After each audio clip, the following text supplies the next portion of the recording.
Hello lovely viewers, তোমরা কেমন আছো? আমি তো ভালোই আছি। আর আমার চ্যানেলে তোমাদেরকে স্বাগত জানাই। আমি একটা নতুন রেসিপি দিয়ে তোমাদের কাছে চলে আসলাম। তো তোমরা এই রেসিপিটা দেখেই বুঝতে পারছো যে আমি গোলা রুটি একটা রেসিপি তোমাদের কাছে শেয়ার করব।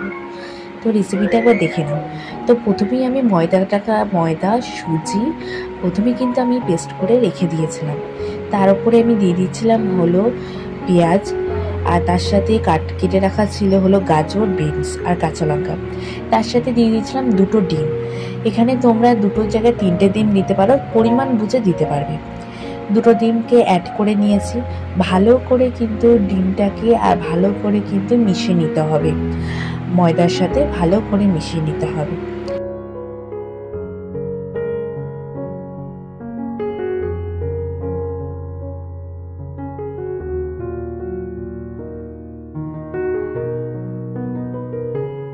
পরিমাণ মতন দিয়ে দিলাম নুন, পরিমাণ মতন দিয়ে দিলাম শুকনো লঙ্কা। সেটাকে ভালো করে মিশিয়ে নিতে হবে। আর যখন দেখছো যে যে ময়ামটা, ওটা দেখছো যে যেরকম তোমরা ইউজ করতে পারো, মানে পাতলাও করতে পারবে প্লাস তোমরা ঘনও করতে পারবে। তাহলে রেসিপিটা তোমরা দেখে নাও কেমন করে করছি। আর আমার বরকে ভিডিওটাকে করতে দিয়েছিলাম, তো ওরকম করে ভিডিও করছে। তাই চলো একবার তোমরা দেখে নাও। তো প্রথমে আমি ফ্রাই প্যানকে আগে আমি ব্রাশ করে নিয়েছিলাম ভালো করে, তুলি দিয়ে আগে তেলটাকে আমি দিয়ে দিয়েছিলাম। তারপরে আগে ফ্রাই প্যানের ওপরে তারপরে দিয়ে দিলাম হলো গোলা রুটিটা। আর গ্যাসের আঁচ কিন্তু খুব অল্প সিমে কিন্তু রাখতে হবে। তার উপরে কিন্তু হালকা করে আমি একটু ব্রাশ করে নিয়েছিলাম তেলটাকে, আর উল্টে দিয়েছিলাম, কারণ বেশি দিলে কিন্তু পুড়ে যাবে।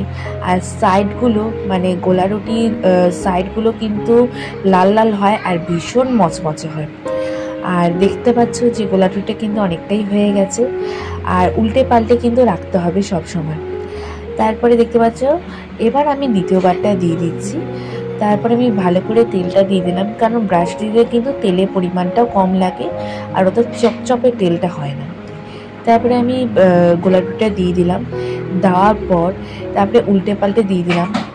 এটা কিন্তু বাচ্চাদের টিফিন থেকে শুরু করে সন্ধ্যাবেলায় টিফিন বা সকালবেলায় টিফিনে কিন্তু খুব ভালো লাগে। আমার কিন্তু গোলা রুটির রেসিপি কমপ্লিট হয়ে গেছে। আর এইটা সস দিয়ে খেতে বেশি ভালো লাগে। তো রেসিপিটা কেমন লাগলো তোমরা একবার বাড়িতে বানিয়ে দেখো। এগুলো তরকারি থেকে শুরু করে বা সস দিয়ে কিন্তু বেশি ভালো লাগে। তো রেসিপিটা ভালো লাগলে আর আমার চ্যানেলটাকে ভালো লাগে একটা লাইক, কমেন্ট, সাবস্ক্রাইব করে দেবে আর আমার চ্যানেলটাকে শেয়ার করে দেবে।